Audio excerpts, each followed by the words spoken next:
1:41 de la tarde. Vamos a hablar a continuación, vamos a hablar de Más que Historias, porque ya saben que esta temporada hemos comenzado una nueva sección que tiene lugar los martes y que nos habla de personajes, de episodios históricos, de edificios, de tradiciones, todo lo que tiene que ver con el pasado para conocer pues la zona donde vivimos. Y en esta ocasión queremos hablar de la primera fábrica de papel continuo del país que se instaló o se creó en 1840 en Manzanares el Real, una fábrica que tuvo especialmente importancia a nivel económico en la zona norte de Madrid, aunque obviamente pues ya desaparecida con el paso del tiempo. El caso es que hoy en Más que Historia vamos a hablar justamente de esta fábrica de papel continuo, porque hay un interesante proyecto en marcha en Manzanares el Real para recuperar esta parte de la historia del municipio. Con nosotros está Charo Gómez, que es arqueóloga y también docente, forma parte del equipo A de arqueología. ¿Qué tal? Muy buenas. Hola, ¿qué tal, François? Hola, bienvenida. ¿Qué tal todo? Bien.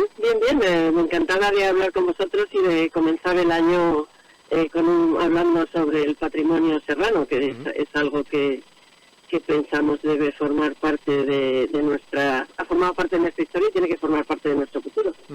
Bueno, pues nosotros también encantados, porque hemos hablado contigo en otras ocasiones de tu trabajo a través del equipo de arqueología, por ejemplo, pues en la recuperación del Castillo Viejo de Manzanares el Real, o también sobre el yacimiento del Rebollar en el Boalo, o el de la Cabilda en Hoyo de Manzanares. En esta ocasión vamos a hablar de esta fábrica de papel continuo, como decimos, la primera del país, 1840. Empecemos por la parte histórica. ¿Cómo comienza a funcionar esta fábrica de papel continuo? Bueno, pues efectivamente es una industria pionera en España que se va a crear desde mediados del siglo XIX por un papelero alcoyano, un hombre muy emprendedor que viene a Madrid, monta una imprenta en el centro y a la vez consigue la importación en exclusiva de una maquinaria novedosa europea de fábricas belgas, que lo que hace es fabricar el papel pero en bobinas. Uh-huh. Esta producción es singular porque en ese momento es cuando estaba surgiendo o empezaba a surgir la prensa actual, los rotativos, los semanarios, los de la Gaceta, lo que es hoy el Boletín Oficial, y todos esos periódicos ya empezaban a utilizar el papel en rollo para imprimir la prensa, y en España se fabricaban pliegos nada más, con lo cual es algo muy emprendedor y que va a tener lugar en Manzanares el Real, porque este hombre lo que hace es comprar una infraestructura previa, que era un edificio del Real Hospicio de Madrid, donde tenían un batán, y transformarlo en esta fábrica de papel con este tipo de maquinaria. Uh-huh.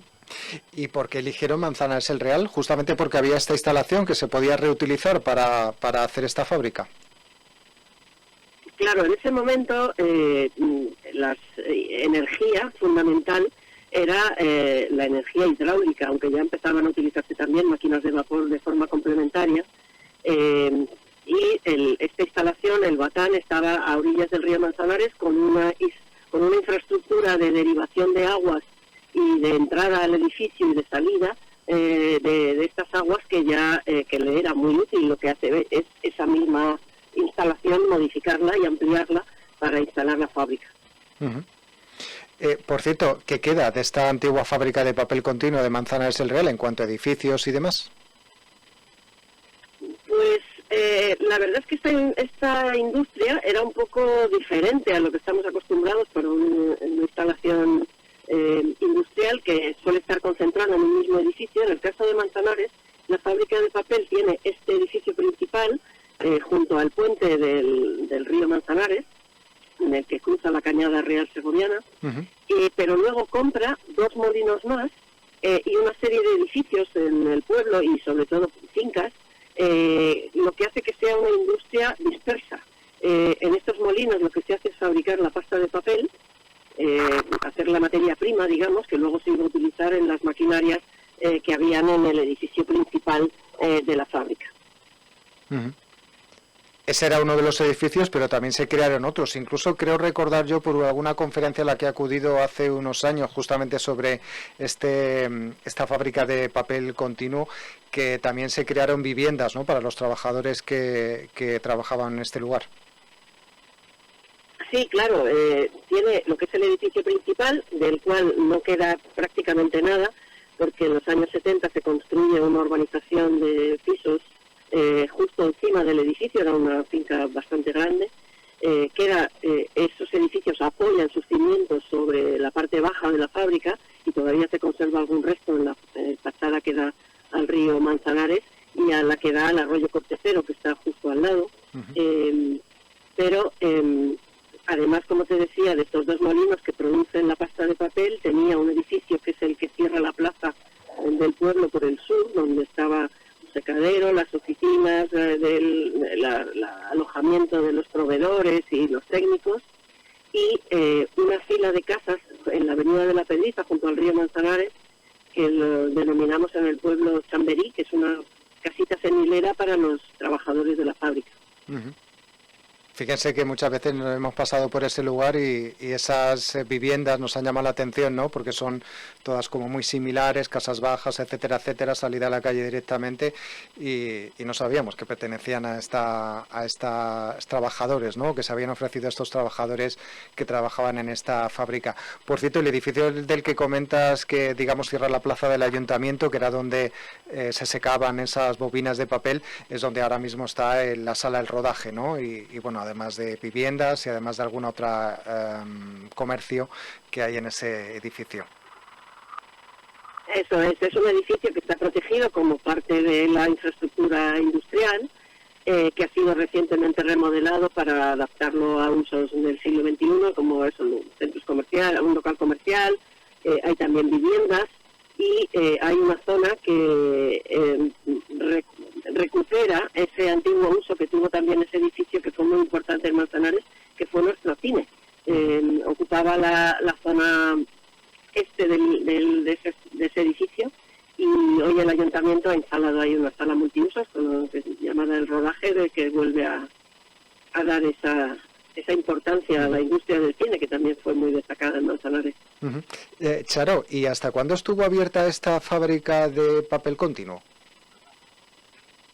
Bueno, la fábrica empieza a tener problemas a finales del siglo XIX por un tema económico coyuntural de toda la economía española. La aportación de materias primas cada vez es más cara y no es rentable, ¿no?, este tipo de industria. Además, en el caso concreto de Manzanares, va a entrar en conflicto esta industria con otro proyecto industrial que desarrolla don Íñigo de Arteaga, el 18 Marqués de Santillana, que promueve la construcción en la presa de Santillana, en un proyecto de abastecimiento de agua potable a Madrid. Al crear este proyecto, entra en conflicto con la fábrica de papel, puesto que es una industria, como sabemos, que es bastante contaminante, porque utiliza productos corrosivos para el blanqueo de papel, para deshacer los trapos y la madera para elaborar la pulpa, y lo que va a hacer es, a principios del siglo XX, comprar la fábrica, pero cerrarla, porque era incompatible con su proyecto de agua potable. Entiendo. Y bueno, y ahora este proyecto de recuperación de esta parte del pasado que se quiere hacer entre equipo de arqueología, en el que participa también el Ayuntamiento de Manzanares el Real, ¿exactamente en qué consiste? Bueno, como te digo, el edificio principal de la fábrica no se ha conservado, pero sí que tenemos uno de los anejos, bueno, dos en realidad, el molino, uno de los conocido como de los frailes o del cura, y el molino de la Tuerta, que están frente a estas casitas que acabamos de hablar de Chamberí, en el que se construye un complejo, unos anejos complementarios a la fábrica. A partir de que se produce un incendio en esta zona, junto al río, se descubre la presencia de las estructuras de esos anejos de la fábrica, que posteriormente habían sido utilizados por vecinos pues, para instalar huertas o corrales con algunos animales, y también incluso vertidos del propio pueblo, y el ayuntamiento inicia en el año 2014 un proyecto de recuperación, documentación de todos estos restos, que como te digo tienen una problemática importante a la hora de abordar su estudio y su conservación, pero que se va haciendo en distintos proyectos. En 2018 también hubo otro avance importante en la documentación del SOCAS, y ahora, gracias a unas subvenciones, una parte de este complejo se va a poner en valor. Ya se excavó en el año 2014, y ahora lo que se va a hacer es abrirlo parcialmente y de forma controlada a la visita pública, con una pequeña zona con carteles y sobre todo con trabajos primero de excavación, pero después de consolidación y de mutualización. Uh-huh. Bueno, pues desde luego que una iniciativa muy interesante, ¿no? Que también nos recupera esta parte del pasado, de la importancia que tuvo a nivel social y económico esta fábrica de papel continuo que tuvo Manzanares el Real a partir de mediados de 1800, y que, bueno, pues gracias al trabajo del Ayuntamiento y del equipo de arqueología, pues vamos a poder disfrutar en unos meses, imagino. Charo Gómez, arqueóloga del equipo A de arqueología, muchas gracias por atendernos, feliz año, que no lo hemos comentado, y muchas gracias por ilustrarnos, ¿no? Y por abrirnos una ventana a conocer esta parte del pasado de Manzanares el Real. Gracias a vosotros por incluir en los medios el patrimonio como elemento cultural y sobre todo de desarrollo en el futuro. Pues muchas gracias a vosotros por investigar, ¿no? Y por recuperar esa parte del pasado para que nosotros lo podamos contar y los ciudadanos lo puedan conocer y disfrutar. Gracias. Hasta la próxima.